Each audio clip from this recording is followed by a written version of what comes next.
원조라서 유명한 게 아니었다. 아귀찜 하면 마산, 마산하면 아귀찜. 이 두 단어는 마치 한몸처럼 붙어 다닙니다.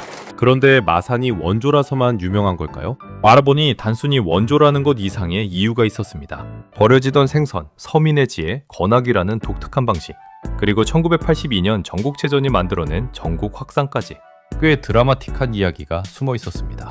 물텀벙이 버려지던 생선. 아귀는 지금은 비싼 식재료지만 1960년대 이전만 해도 어부들이 그물에 걸려 올라오면 바다에 던져버리던 생선이었습니다. 이름도 물텀벙이었습니다. 바다에 던지면 텀벙 소리가 난다고 해서 붙은 별명입니다. 아귀가 버려진 이유는 크게 세 가지였습니다.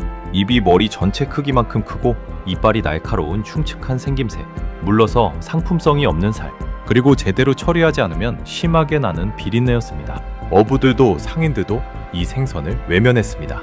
마산 오동동에서 일어난 반전. 그런데 마산 오동동에서 반전이 일어났습니다. 어부들이 아귀를 가져오면 장어국을 팔던 할머니에게 안주를 만들어 달라고 부탁했다는 설, 흉측해서 던져버렸다가 말라있는 아귀를 발견해 찜으로 만들었다는 설 등 여러 이야기가 전해집니다. 어느 쪽이든 핵심은 같습니다. 먹을 것이 부족하던 서민들이 버려지던 생선을 어떻게든 먹을 수 있게 만들었다는 것입니다.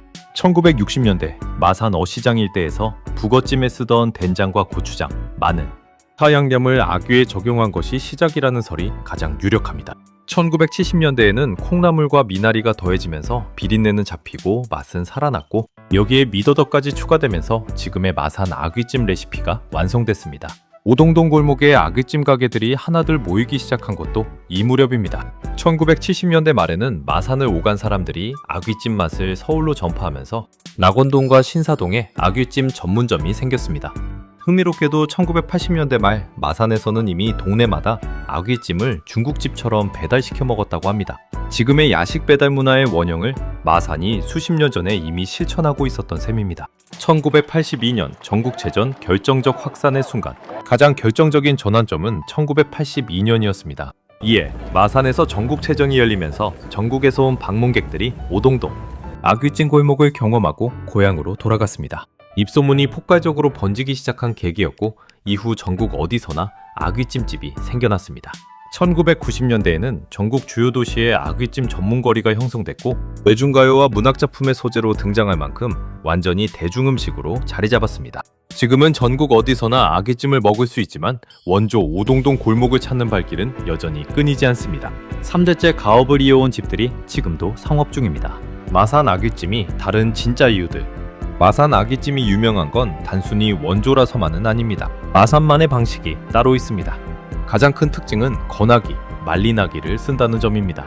바람이 잘 통하는 그늘에서 적당히 말려 꼬들꼬들한 상태로 만든 아귀를 쓰는데 이렇게 만든 건아귀로 찜을 하면 특유의 탱탱하고 쫄깃한 식감이 생겨납니다. 생아귀를 쓰는 다른 지역의 아귀찜과 근본적으로 다른 식감이 바로 마산 아귀찜의 정체성입니다.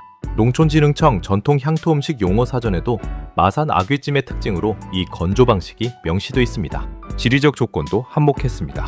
마산은 남해와 가까운 항구도시로 수산물이 풍부했고 경남 앞바다에서 아귀가 많이 잡혀 마산 어시장을 통해 대량으로 유통됐습니다. 재료가 풍부하니 음식 문화도 자연스럽게 발달했고 어시장과 인접한 오동동 골목에 자연스럽게 아귀찜 골목이 형성됐습니다.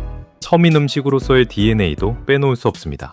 아귀찜은 버려지던 생선으로 만든 음식입니다. 가난한 시절 싸게 구할 수 있는 재료로 맛을 내기 위해 양념을 강하게 쓴 것이 지금의 매운 아귀찜 레시피의 출발점이었고 콩나물과 미나리 같은 저렴한 채소를 듬뿍 넣어 비린내를 잡고 양을 늘린 것도 서민 살림의 지혜였습니다. 타이밍도 결정적이었습니다. 지역 음식이 전국 음식이 되려면 타이밍이 필요한데 마산 아귀찜에게 그 타이밍이 1982년 전국체전이었습니다. 이후 전국의 아귀찜집이 우후죽순 생겨났지만 원조의 위상은 마산이 가져갔습니다. 마지막으로 오동동 골목 자체에 집적 효과가 있습니다. 이 골목은 단순히 식당이 모인 곳이 아니라 수십 년 역사가 쌓인 거리입니다.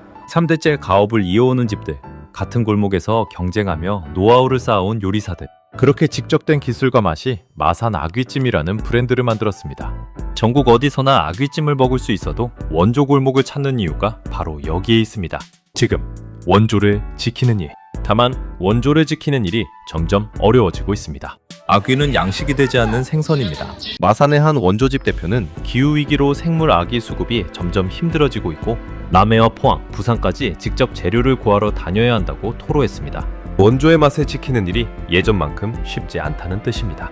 음식 하나에 담긴 긴 이야기. 마산 오동동 아귀찜 골목을 실제로 가보면 서울에서 먹던 아귀찜과 뭔가 다르다는 걸 느끼게 됩니다.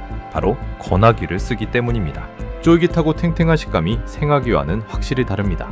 버려지던 생선이 전국 대표 음식이 된 것도 인상적이고 1982년 정북체전이 없었다면 마산 아귀찜이 지금만큼 유명했을까 하는 생각도 듭니다. 마산 아귀찜이 유명한 건 원조이기도 하지만 원아귀라는 독창적 방식과 마산 어시장의 지리적 조건, 전국체전이라는 타이밍, 그리고 오동동 골목의 수십 년 집적이 모두 합쳐진 결과입니다.